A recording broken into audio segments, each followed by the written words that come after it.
thought about keeping my mask on because this I've enjoyed the pandemic in that case because I can kind of hide behind this mask and nobody can see my facial tics. Well, happy Halloween. I started to come in drag, but nobody wants to see that, especially not me. And I've dressed up for Alcoholics Anonymous and the Big D Roundup in drag before. There was only one time that it was good, and I'm going to do that. So I'm here today to say what it was like, what happened, and what it's like now. I was telling Patrick yesterday that I was nervous about this, and he's like, "Oh, this is the easiest group to speak in front of." I'm like, "It's really not. It's just y'all are kind of intimidating, and I come every week, but this group is still intimidating to me. I think because I can remember as a newcomer coming to this meeting when it was over in the other church, and I was just, I was intimidated by everybody. That was one of my problems, is why I drank, because I did not have any real social skills. Once I drank and, had some drugs, I was the belle of the ball. But, when I was left on my own, it was difficult. I can remember one time at the meeting, I sat with my bag across. I used a bag a lot as a coping mechanism, and sat with my bag crossed like this, just scared to death of everyone.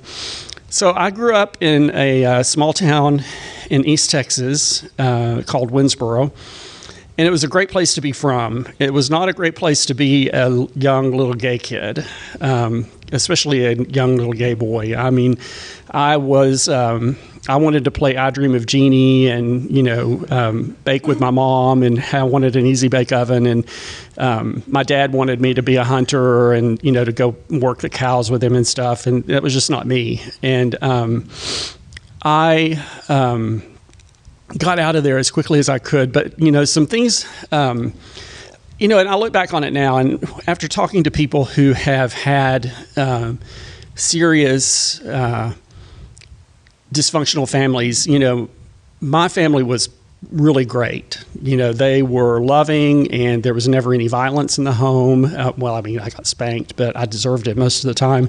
And, there was a lot of love in our house. I just did not feel like I fit in with my family. My sister lived in Highland Park when I was growing up, and I used to come up and spend the summers up here and ride the bicycle around looking for my real family.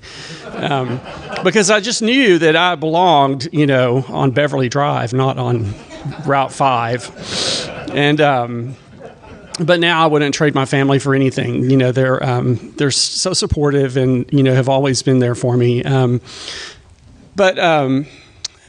One of the lessons that I learned when I was young, my parents drank, but we also went to church. So we would go to the country club and swim on, Saturday, and my parents would go to parties at the country club. And then on Sunday we would, go to church.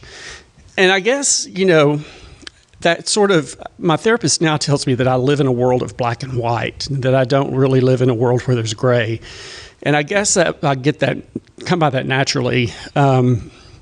Because I remember one time being at the country club and some people from church were there. And I'm like, I look back now and say, well, they were there, so it couldn't be that bad for you to have a drink, Mother. But she wouldn't drink because she didn't want them to know that she drank. And so that sort of showed me that alcohol was something that you needed to hide, and that people didn't need to know how much you truly drank, and that it was somehow shameful. That did not stop me from starting to drink I had my first drink. I can't even remember how young I was, but I remember the first time that I used alcohol to make me feel differently was in first grade. And we were at a wedding, and I was getting champagne cocktails for my mother, and I would get one. I did this like just a couple of times, but I would get one, I would drink it, and then I would go get her another one and bring it to her. And so I had a couple of those, and I felt finally, like I belonged. And I also remember getting some codeine cough medicine when I was in junior high and really hitting that hard. And I was like, I can deal with junior high now. And then I ran out. And so, I had to go back to being, me. And I guess, when I started drinking regularly was in high school, and I used to go, I looked older than I was. I know it's hard to imagine now, but then I looked older than I was, and I could go to the liquor store and buy liquor, and I like screwdrivers, and so I would have, a little bottle of vodka, and then I would go get orange juice and mix screwdrivers in my car and drive around town. That's what we did. We drove up and down the street all night until it was time to go home. And my nickname in high school was Toolbox because I liked screwdrivers. And but when I started drinking and going to parties and things like that, I started becoming more popular. And I don't know if it was because I became a different person when I drank, or felt more at home, or if maybe they saw me in a different way. They saw me not as this uptight little Christian kid that they thought I was, which I was really not ever an uptight kid. Well, yeah, I guess I kind of was, but I was never what they thought I was. And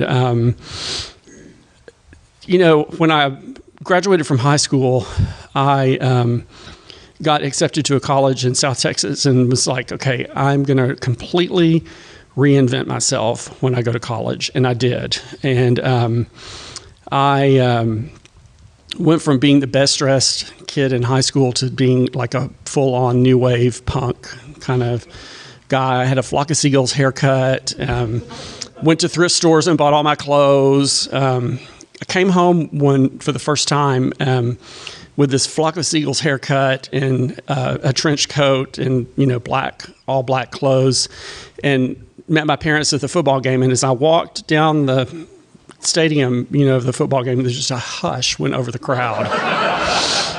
And my parents were just so mortified. And I look back on that now and think, I did that on purpose to try to get attention and to try to humiliate my parents, I guess.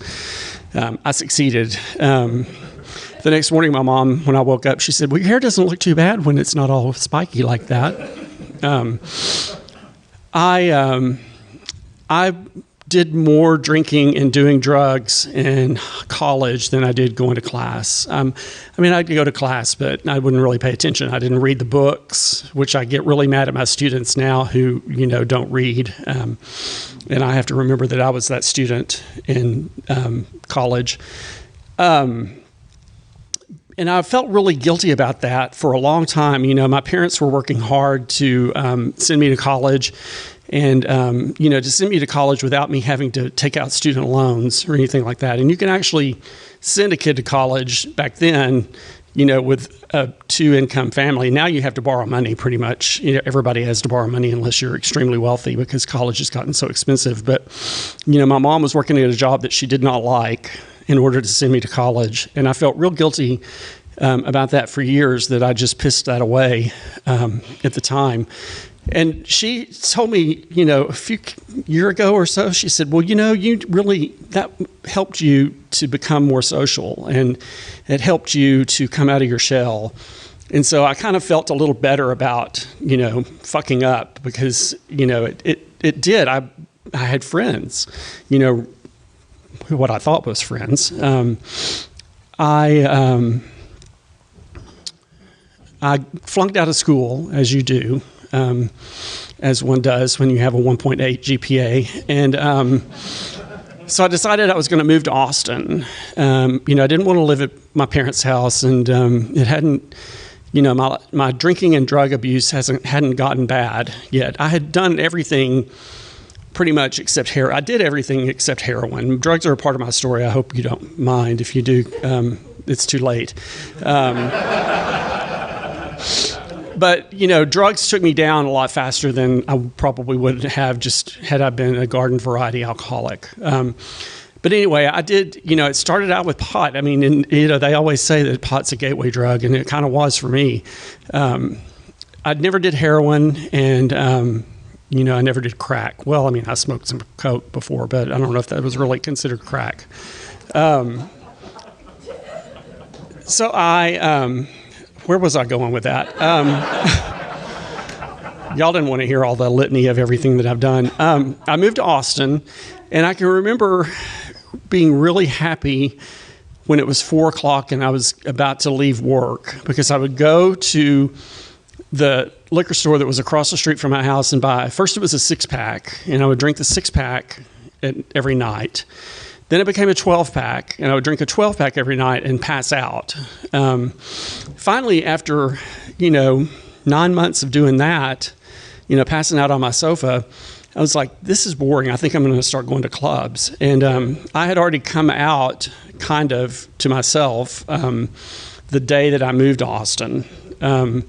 Because that was another reason why I moved to Austin, was because it was time for me to finally be honest about who I am. I'm gay, if you haven't found that out yet. That's for the people on Zoom that maybe I look butch on Zoom. But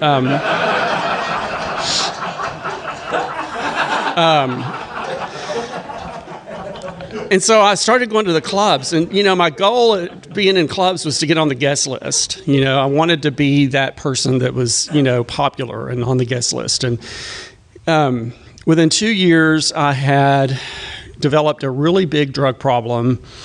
Before that, I think I was really just sort of a recreational user. But after that, after I started going to clubs more, I really had a problem. And I never did drugs that I did not drink first.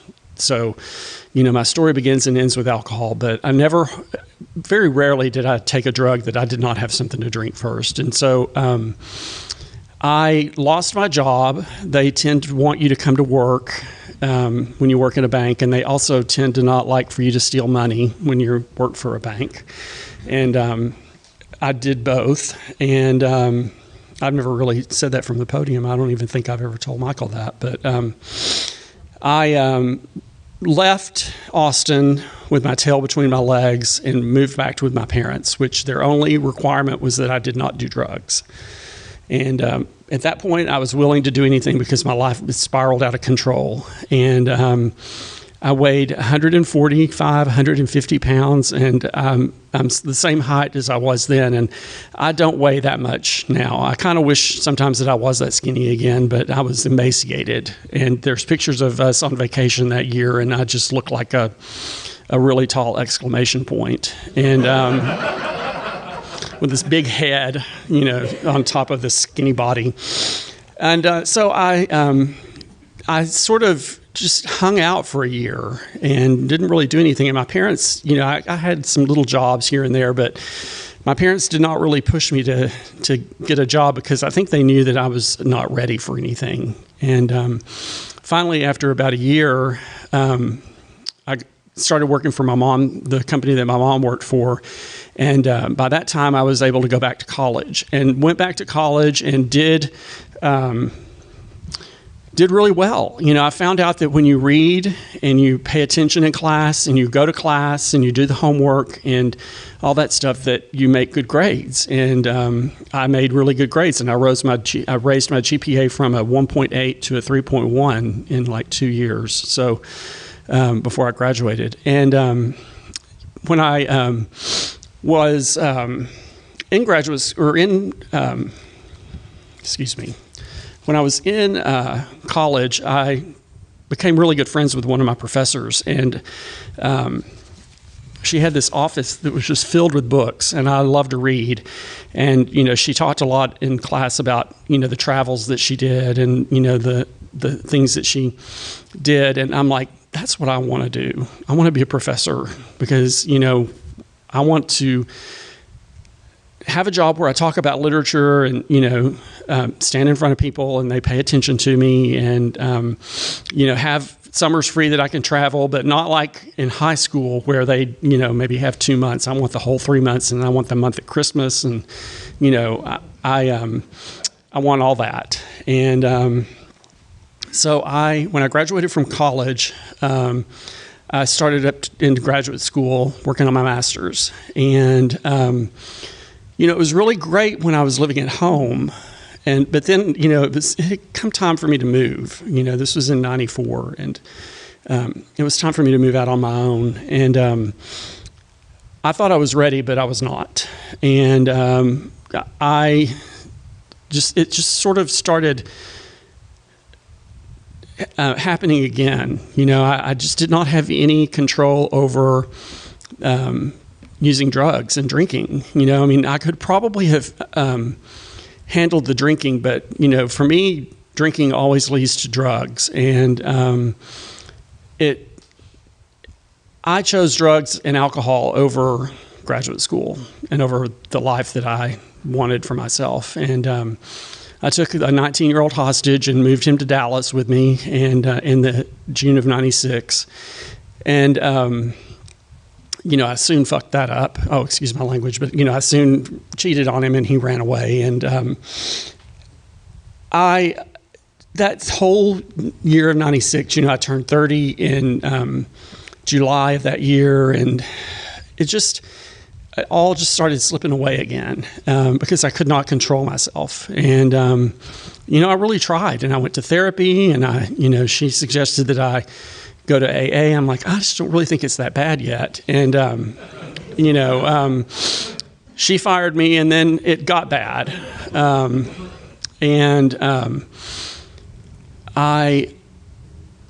I think that God put me in Dallas to get me sober. I truly believe that because, the AA here is so good, and, Lambda was so good, and it was exactly where I needed to be. And I had a therapist that I was seeing after I missed some days at work. I went and started going back to therapy, and he said, if you don't go to AA and get a sponsor this weekend, don't come back because I can't help you. And he was really cute, and I wanted to have sex with him, and I did not have boundaries at that point, and that's something that I've learned in Alcoholics Anonymous. And so I did. I went to AA one weekend and actually listened. And I had been to a couple of meetings before that. In one meeting with this guy that I had been dating, who was in the program, and at one meeting at Cornerstone, this woman talked a lot about abuse and stuff and her family, and kind of blamed her family for stuff. And, I understand now that that's definitely some people's story and stuff. But for me, I was clear on the fact very early that my parents never got fired from a job because of their drug and alcohol abuse. And, my parents never did the things that I did. Because I did some things that I'm not proud of, some things that Linda and Henry Whitley did not raise me to do in order to get drugs and alcohol. And so, at first I was like, I don't know, I'm not really into the blame game. And I wanted to go to treatment. I wanted to go to Betty Ford, and my parents wouldn't pay for it. And my insurance would only let me go to some place out in the colony, I think. I don't know. I drove out there one day, and I was so afraid they were going to lock me in because when I started telling them, everything, because they kind of shut the door, and I'm like, am I going to get locked up? And I probably should have been locked up at that point. But anyway, I heard some people tell their story. Will G told his story on Saturday night at Lambda that weekend that I went in, and he talked about feelings that I had felt all my life, but I did not know anybody else felt because, we didn't talk about that at the bars. We just drank our problems away. At least that's what I did. And, that feeling like everybody got a book on how to do life, and I didn't. And, I understand that, non-alcoholics feel that same way sometimes too. But for me, I don't know what they use to cope with it. But for me, I used alcohol to cope with those feelings, and it worked until it didn't. And so then I heard David D tell his story on Sunday night, and he was just, I don't know if you know David Duncan, but he smiles, he's a big smile, and, this love for Alcoholics Anonymous. And I was like, I want what he has. I couldn't voice it in those actual words, but, I'm like, that's who I want to be my sponsor. And so I asked him to be my sponsor, and he was. And, what was really important for me when I first got sober was routine. I had a routine in the morning that I did. I would get up and I would put my coffee on, and then I would go walk my dog. Then I would drink coffee, take a shower, go to work, get there at 8:30, leave at 5:30. I actually worked a full day, which, was important. because before I got sober, I didn't, that was one thing David D told me, that I needed to not be leaving at 3 or 4 in the afternoon. And that was before you could work from home. So I just really didn't have any excuse for leaving. But then I would go to a 6 o'clock meeting, and then I would go home and walk my dog and do whatever, and then go do the same thing over again. So routine is really important to me, even today. I have my little set routine. And working the steps saved my life. When I got here, I realized that I was powerless over alcohol because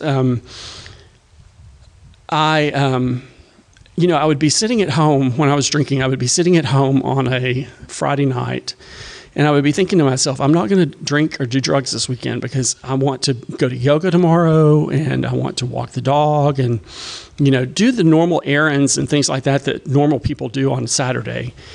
And I would be sitting there thinking that to myself, but then I would get up and go take a shower. And halfway through the shower, I would think to myself, well, you're going to be clean.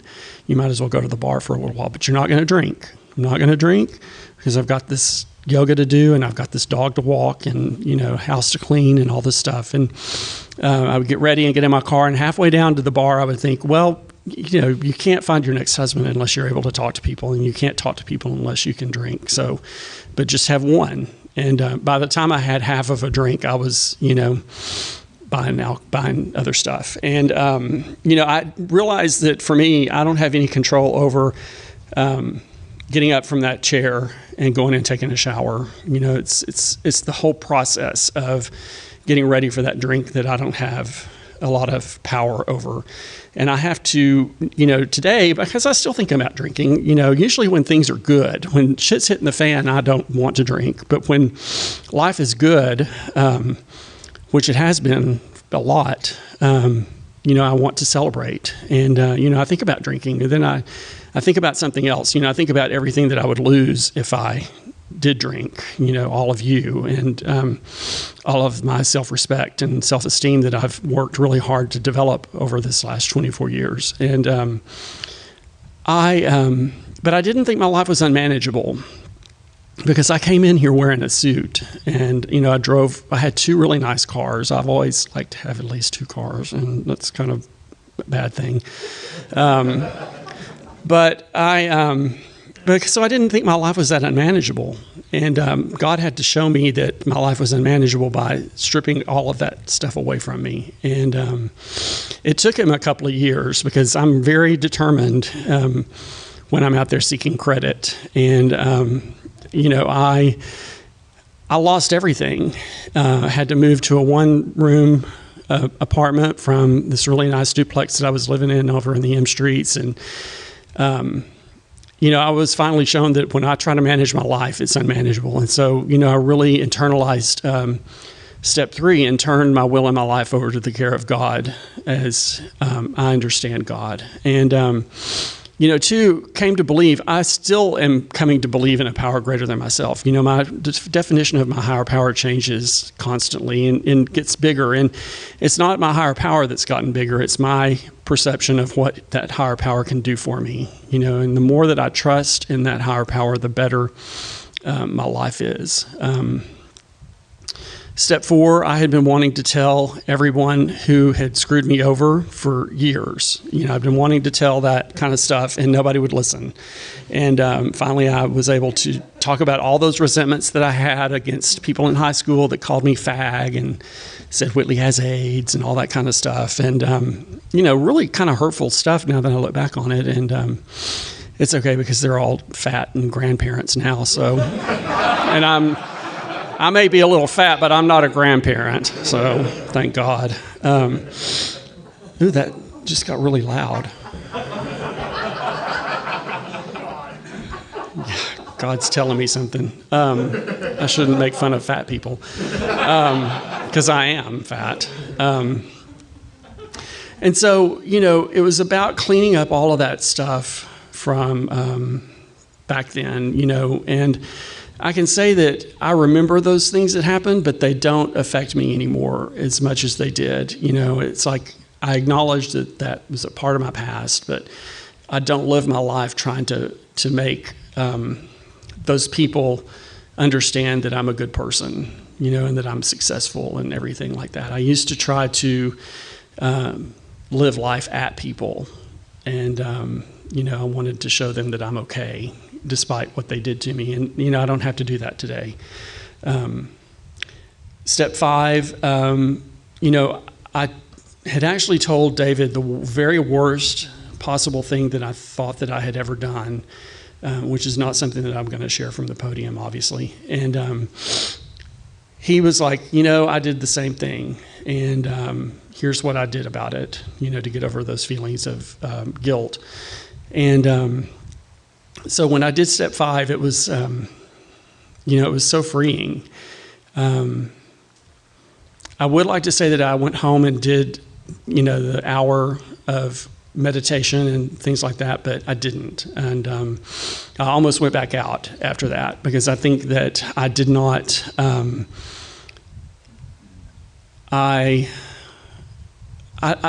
very superstitious, and, I kind of think that, they say to go home and do that hour of reflection for a reason. And, I had a good reason not to do it. I was going to an AA thing that night, but still, I think that it has caused me to have to continually work on step 6 and 7. And a few years ago, somebody turned me onto the book Drop the Rock. And I know it's not AA approved, but it has saved my bacon a lot of times because it really has helped me see where my character defects drive me. And it doesn't mean that I've, cured all of those character defects by any stretch of the imagination, but at least I understand more about myself now.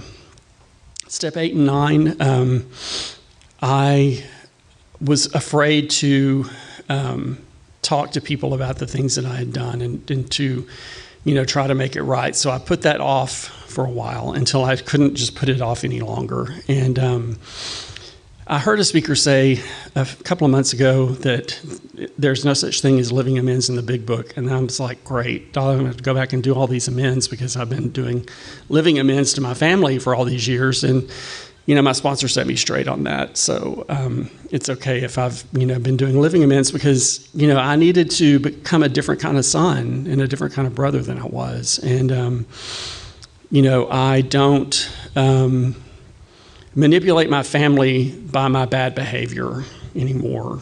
And, I try to be,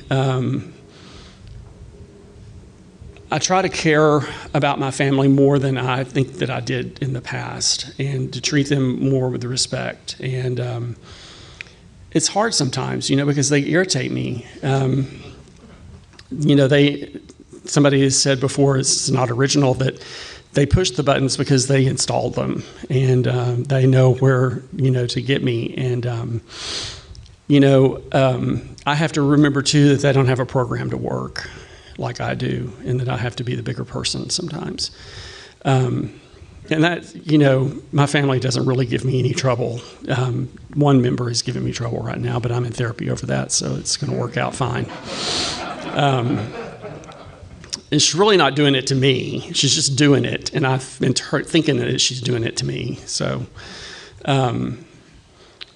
I continue to take personal inventory, even if I don't write it down every night. But I do that. And when I'm wrong, I promptly admit it. I used to be a huge liar. When I went and reinvented myself in college, I invented this whole backstory. And the problem with doing that is, with lying to the extent that I was lying at that point, is that people call you out on it. And when you have 2 or 3 different stories about stuff.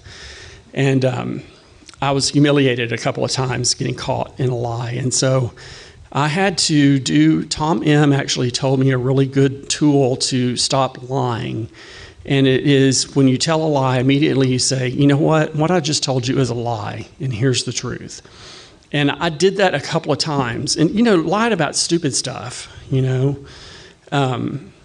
I did that a couple of times, and it was so humiliating that I really catch myself now when I want to tell a lie and I don't tell a lie. Now, sometimes I tell lies of omission.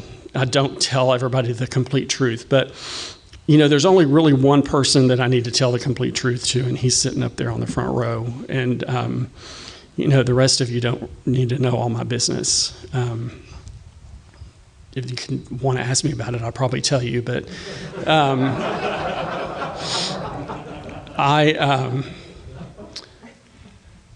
step 11, I'm trying to remember what that was.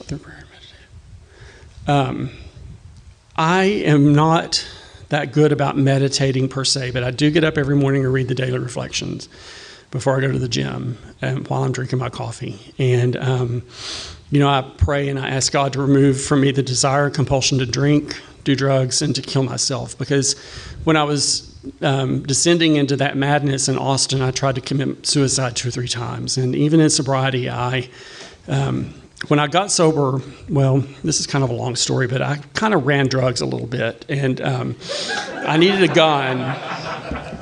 I thought I needed a gun. And so I bought a gun. And, a guy's got to do what a guy's got to do to get that yayo. And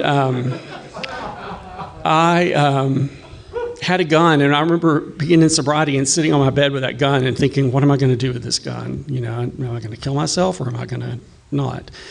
Finally, David Duncan was like, you need to sell that gun. And I did, and it was the best thing that I ever did. But I deal with serious depression, and I take medication for that. I have other illnesses that I take medication for as well, high blood pressure and, other stuff. But, my depression is one that is trying to kill me fast. And so I have to take medication for that and, do the things that, like go into therapy and, work an honest program and do stuff like that to combat that. I only take medical advice from the man that I pay medical advice for, the doctor that I go and see every 3 months. And I don't take medical advice from people in Alcoholics Anonymous, well, except for one person who's my sponsor and is also a doctor. But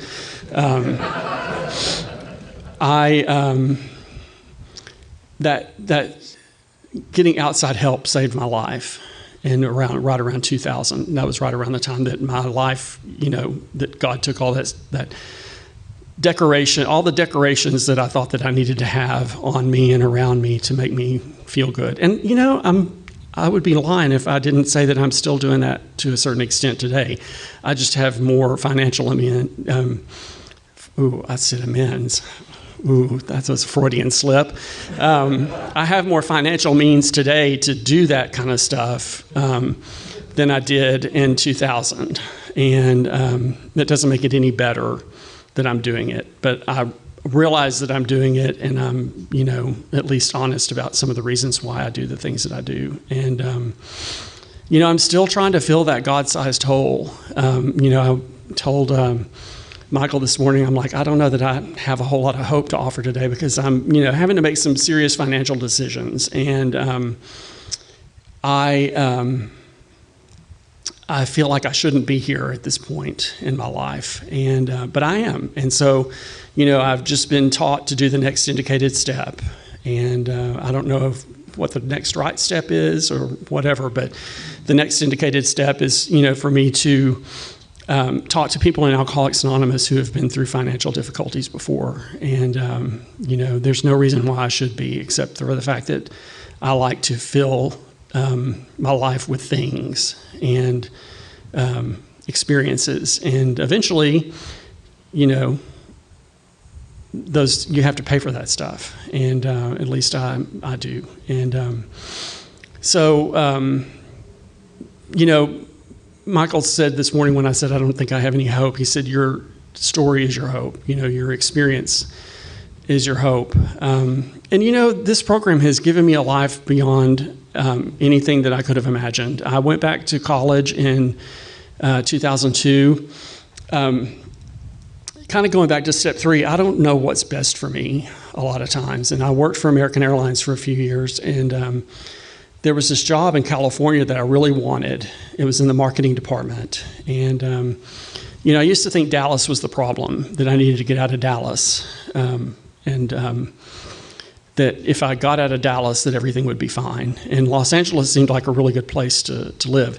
I look back on it now and realize that I was not in any position to go out there in that cutthroat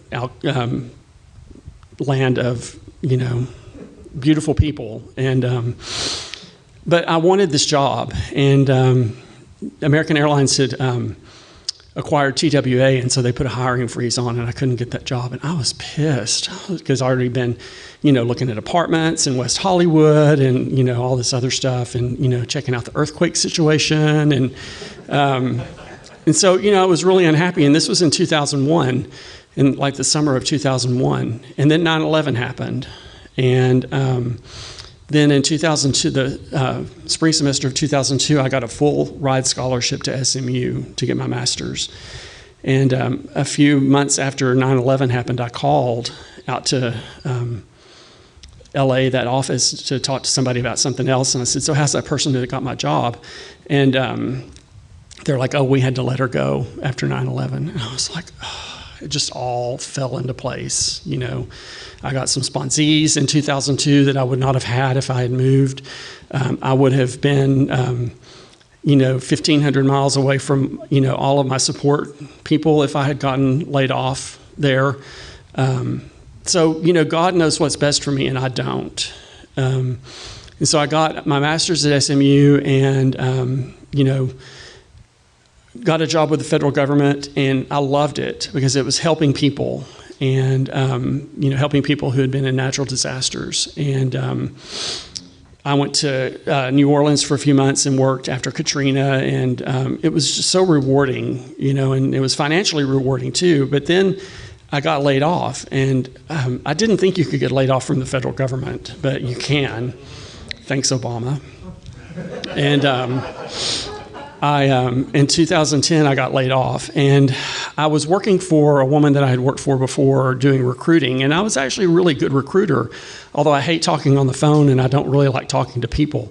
But and I'm not good at negotiation.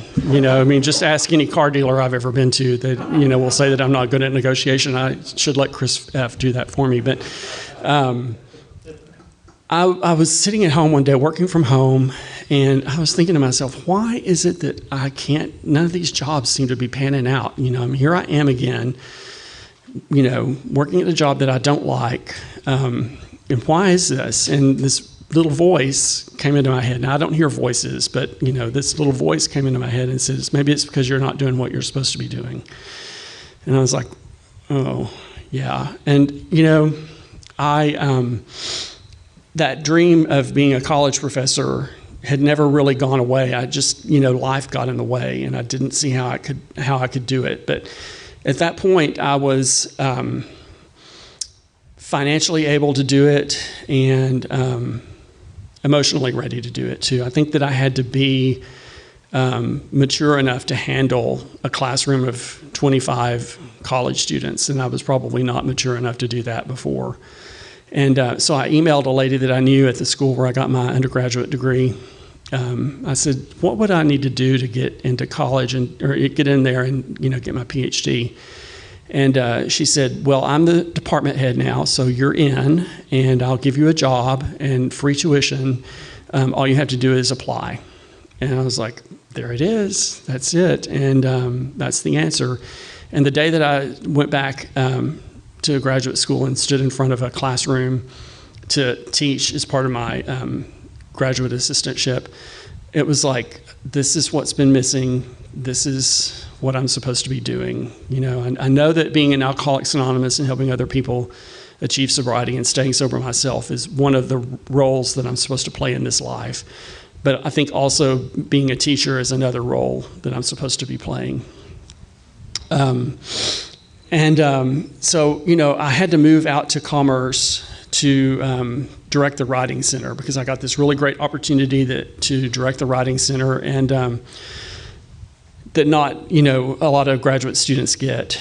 But they wanted me to move out there so I could be close, in case something happened, and I could, be there in a minute instead of living in Dallas. And we will just say that Commerce has only got the college going for it. That's about all it has going for it. It's a real shithole town. And the Alcoholics Anonymous there, they do have it there, but it was run by one guy who chaired every meeting and ran it his way. And, that's not the way that I wanted to run it. And so I quit going to meetings out there. Now, I would come into town on the weekends or maybe on, during the week every now and then and go to meetings at Lambda, but not enough meetings. So when I got back, I was crazy. We'll just put it that way. Not, I shouldn't throw that word around because I was not crazy, but I was very dry. And I would not have lit a match. I would not have lit a match around me because I was so dry. And, it took me a while it took me a lot of meetings, some work with sponsors to get back to where I was in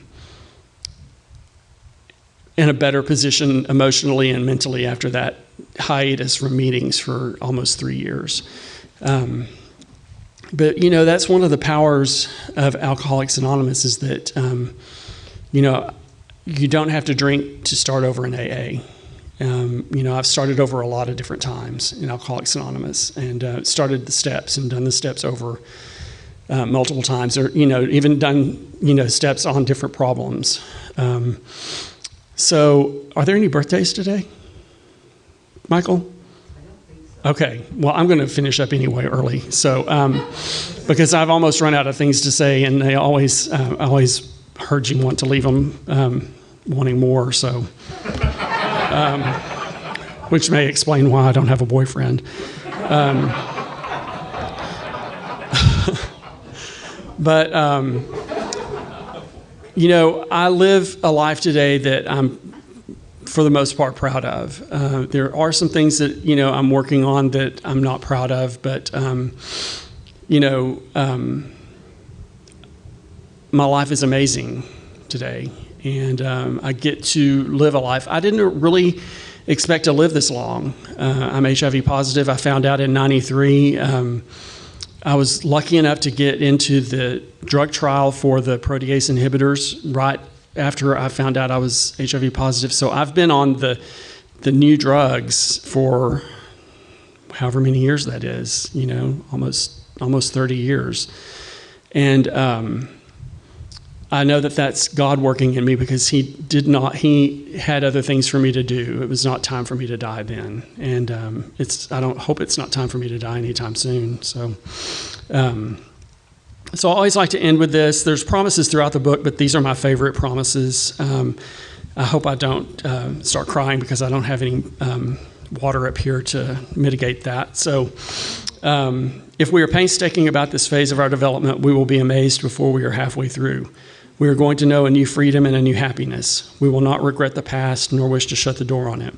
We will comprehend the word serenity and we will know peace. No matter how far down the scale we have gone, we will see how our experience can benefit others. That feeling of uselessness and self-pity will disappear. We will lose interest in selfish things and gain interest in our fellows. Self-seeking will slip away. Our whole attitude and outlook upon life will change. Fear of people and of economic insecurity will leave us. We will intuitively know how to handle situations which used to baffle us. We will suddenly realize that God is doing for us what we could not do for ourselves. Thanks.